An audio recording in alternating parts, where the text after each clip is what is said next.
नमस्कार। क्यापिटल टेलिभिजनको प्रस्तुति हाम्रो सरोकारमा तपाईलाई स्वागत छ। म प्रतीक नेउपाने।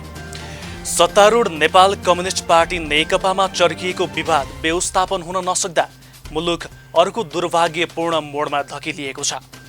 सरकारमा रहेर पनि पार्टीभित्र चर्किएको व्यक्तिगत टकराव व्यवस्थापन गर्न नसक्दा अन्ततः नेकपा विभाजित भएको छ र नेपाली राजनीति अनपेक्षित घुम्तीमा धकेलिएको छ। विधान र पद्धतिलाई तिलाञ्जली दिँदै पार्टी नेतृत्वका सबै निर्णयलाई सदर गर्ने एउटा धार अनि पार्टी नेतृत्वका हरेक निर्णयमा खोट औल्याउने अर्को धार बीचको टकरावकै परिणाम अन्ततः नेकपा मूर्छित अवस्थामा पुगेको छ। यो हाम्रो आजको सरोकारको विषय हो।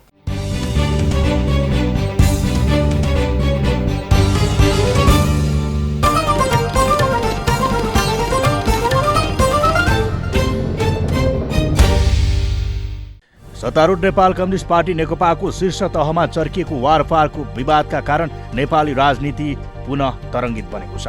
पटक पटक विभिन्न झिनामसिना विषयमा विभाजित नेताहरू अहिले 2.5 वर्षअघि एकता भएर बनेको पार्टीलाई पहिलेकै अवस्थामा फर्काउने र एक्लै दुई दलको झण्डामा गोलबन्द हुनेसम्मको मनस्थितिमा देखिएका छन्। तर पनि अहिले दुवै धारका नेताहरूको पहिलो लक्ष्य नेकपाको वैधानिक धार बन्नुमा नै बढी केन्द्रित छ।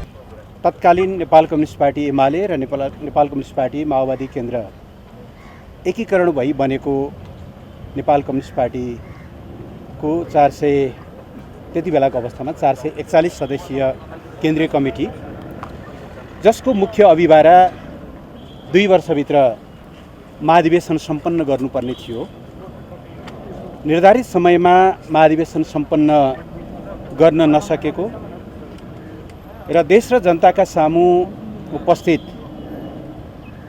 महत्त्वपूर्ण कार्यभारहरूमा ध्यान केन्द्रित गरेर राज्यको नेतृत्व गर्ने जुन एउटा ऐतिहासिक अवसर नेपाल कम्युनिस्ट पार्टीलाई प्राप्त छ, त्यसलाई ड्राइभ गर्ने गरी अगाडि बढाउने सन्दर्भमा कमिटी आफ्नै केही समस्याहरूमा अल्झिएको स्थितिलाई ध्यानमा राखेर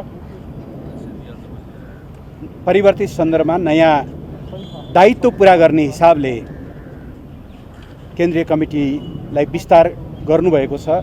पार्टीको पहिलो अध्यक्षको हैसियतले कमरेड केपी शर्मा ओलीले र अब नेपाल कम्युनिस्ट पार्टी नेकपाको केन्द्रीय समिति 1149 सदस्यीय भएको छ।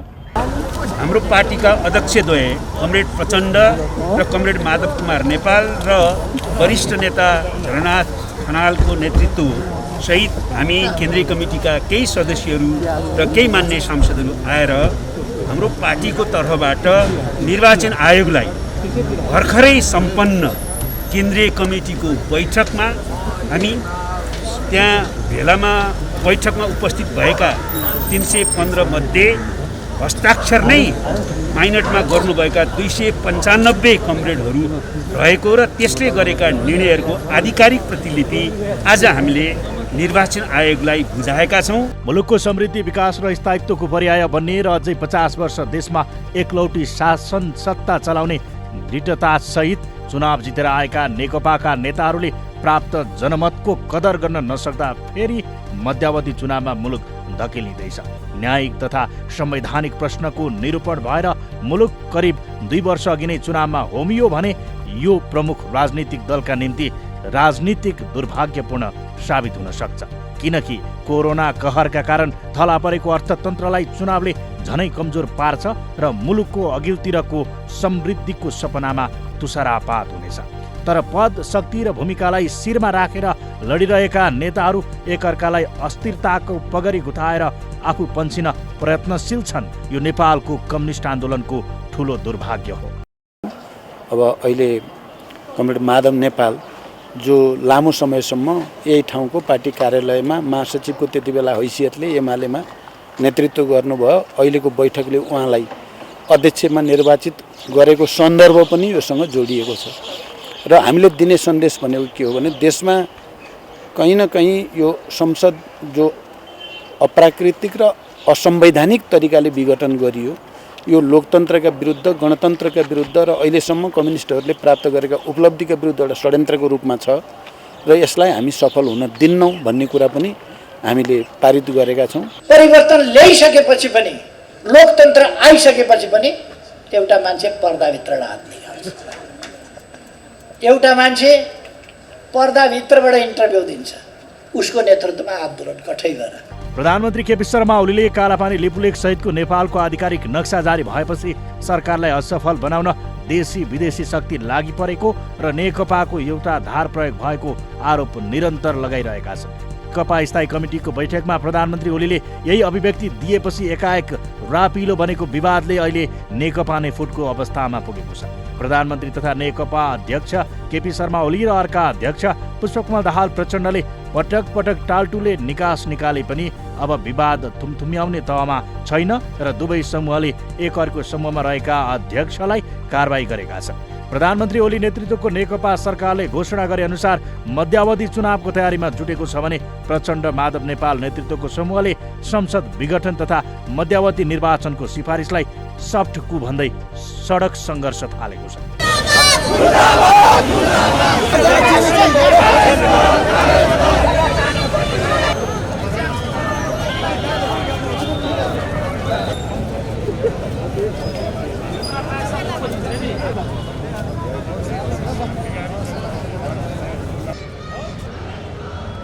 पार्टी विभाजन अब टर्ने तहमा छैन। त्यही अनुसार नेकपाका बहुसंख्यक नेताले कित्ता क्लियर गरेका छन्। केन्द्रदेखि तल्लो तहसम्म पार्टी कार्यालय कब्जासँगै नेता कार्यकर्ता आकर्षित गर्ने प्रतिस्पर्धा चलिरहेको छ। दुवै नेतालाई विन विनको अनुभूति गराउन प्रयत्नशील भनिएको नेकपाकै मध्यमार्गी धार समेत भङ्ग भएको छ। एकले अर्कालाई अस्थिरताको पक्षधर, विदेशी शक्तिको गोटी तथा विभाजनकारी गुटको रूपमा चित्रित गरिरहेका छन्, जसबाट नेपालको इतिहासमै शक्तिशाली सरकारको नेतृत्व गर्ने गर्विलो जनमतबाट अनुमोदित नेकपाको कद एकाएक पुड्को बनेको छ।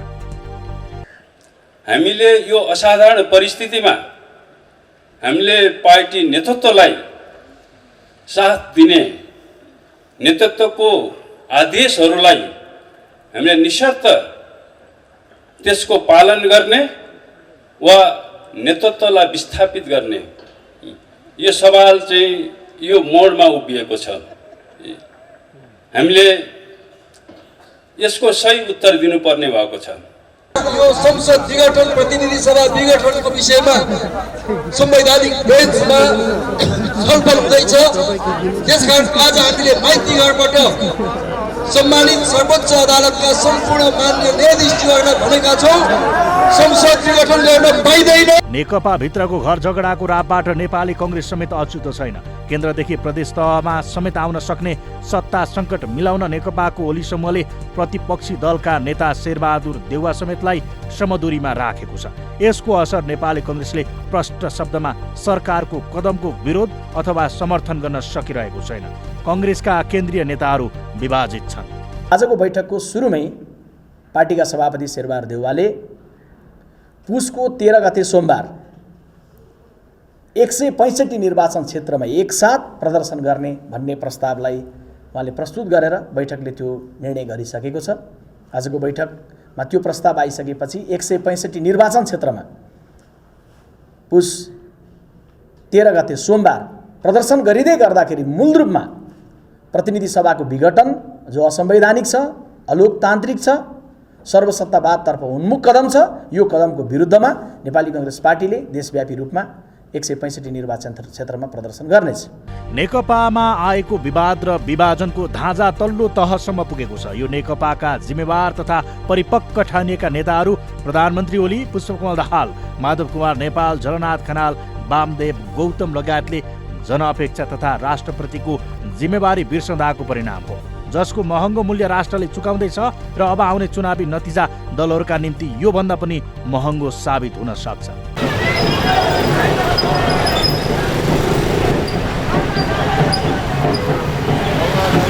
यो बीचमा नेकपाभित्रको विवाद उत्कर्षमा पुगेपछि प्रधानमन्त्री ओली र नेकपाका अध्यक्ष प्रचण्डबीच सहमति जुटाउन शीतल निवासले समेत महत्त्वपूर्ण भूमिका खेलेको। तर नेकपाको एउटा ढाडले राष्ट्रपतिको भूमिकामाथि अविश्वास पोख्दै अन्ततः बेग्ला बेग्लै बाटो हिँड्ने निर्णय गर्यो, जुन निकै कठिन विकल्प हो।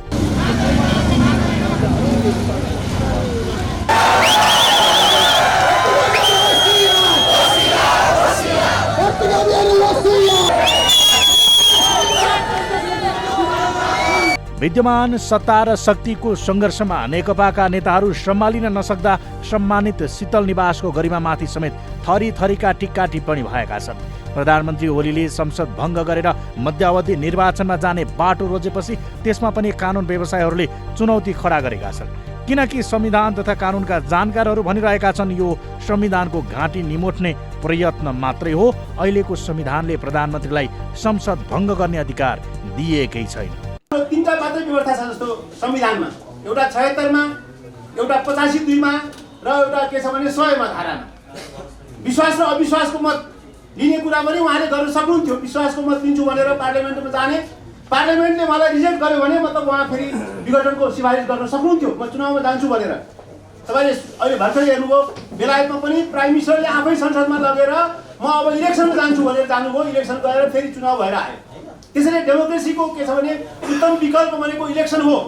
गिरिजाप्रसाद कोइरालाले 51 सालमा प्रतिनिधि सभाको विघटन गर्नुभएको थियो र त्यसमा उहाँले आधार के दिनुभएको थियो भन्दाखेरि भने उहाँको आफ्नै दलका सदस्यहरूले उहाँको नीति तथा कार्यक्रममा सहयोग नगरेको कारणले त्यो उहाँको नीति कार्यक्रम अल्पमतमा परेको थियो। अनि त्यो प्रधानमन्त्रीलाई के अधिकार थियो भन्दाखेरि भने म यस्तो संसदलाई विघटन गरेर नयाँ जनादेशमा जान्छु भन्ने अधिकार थियो। आज त्यो स्थिति पनि छैन। प्रधानमन्त्रीले संसद फेसै गर्नुभएको छैन, यो विषय संसदमा गएकै छैन, संसदले उहाँलाई असहयोग गरेकै छैन। जुन प्रतिनिधि सभाले उहाँलाई असहयोग गरेको छैन त्यो प्रतिनिधि सभा विघटन गर्ने कुनै आधार र कारण हुँदैन। त्यसले गर्दा मैले दुईटा हिसाबमा भने पहिले उहाँको यो कदम कम्प्लिटली गैर संवैधानिक छ। नेपालमा 2006 साल यता चलिरहेको कम्युनिस्ट आन्दोलनको श्रृङ्खला हेर्दा अधिकांश कालखण्डमा नेताहरू सिद्धान्त र कार्यदिशा भन्दा बाहिर उभिएर पद र भूमिकाका निम्ति फुट्दै आएका छन्। विज्ञहरू भन्छन् अहिले ओली प्रचण्ड बीचको दरार पनि त्यही श्रृङ्खलाको एउटा अध्याय हो। यो दरारले एउटा उचाइमा पुगेको नेपाली कम्युनिस्टको उचाइलाई पुड्को बनाएको छ र नेताहरूले पाएको एउटा ऐतिहासिक अवसर गुमाएका छन्।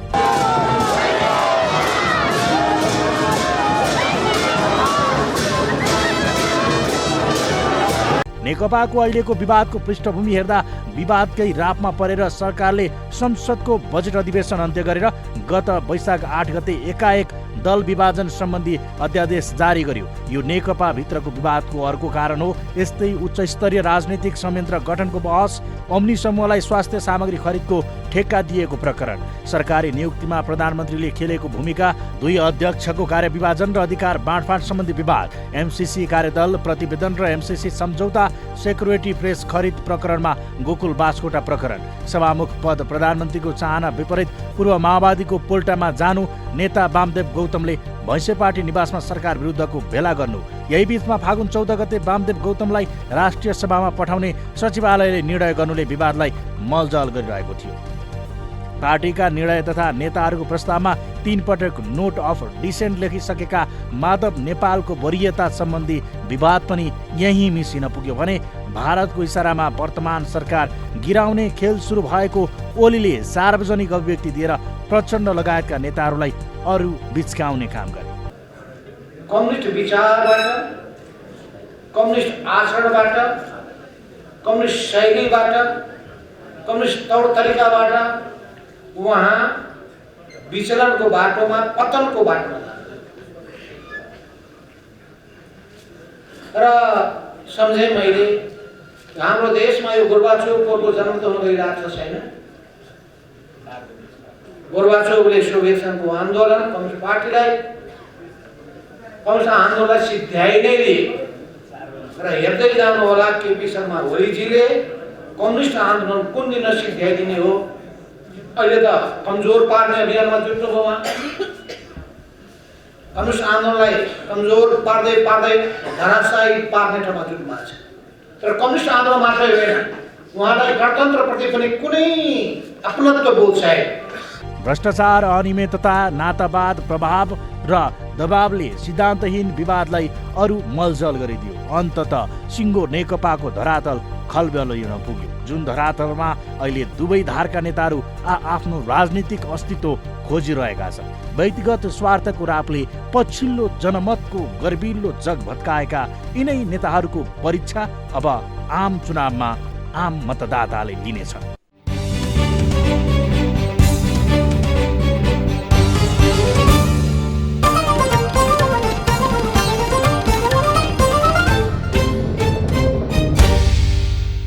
विधान र प्रक्रिया विपरीत मैले जे भन्छु त्यही नै अन्तिम सत्य हो, सबैले त्यो मान्नै पर्छ भन्ने दम्भ नेकपामा संस्थागत बनिसकेको छ। अहिलेको विभाजन त्यसैको परिणाम हो अनि यही समस्याले नेपाल कम्युनिस्ट आन्दोलनले ठुलो बदनामीको टीका पनि लगाएको छ। तर पनि दुवै धारमा नेतृत्वका सम्पूर्ण निर्णयलाई आँखा चिम्लिएर स्वीकार गर्ने र देवत्वकरण गरेर वाहवाही गर्ने ठुलो जमात छ, जसले गलतलाई गलत र सहीलाई सही भन्न सक्ने चेतना नै गुमाएको छ। अनि विभाजित दुवै धारका नेताले राष्ट्रिय आवश्यकतालाई तपसिलमा राखेर फेरि पनि जनताबाट अनुमोदित हुनुपर्छ भन्ने मान्यता भत्काइरहेका छन्। मुलुकको अघिल्तिरको चुनौतीलाई पैताला मुनि थिचेर पद, शक्ति र भूमिकालाई शिरमा राखिरहेका छन् अनि पदमा पुगेका अथवा च्याके थापेर बसेका सबै जिम्मेवार नेतामा आई एम द स्ट्रेट भन्ने दम्भ हावी भइरहेको छ। यो मूल चिन्ताको विषय हो। हौस् त, कार्यक्रम हाम्रो सरोकार आजलाई यति नै। अर्को अङ्कमा तपाईँ हाम्रै परिवेशका सरोकारका सन्दर्भ लिएर उपस्थित हुने नै छौँ। क्यापिटल टेलिभिजन हेर्दै गर्नुहोला। नमस्कार।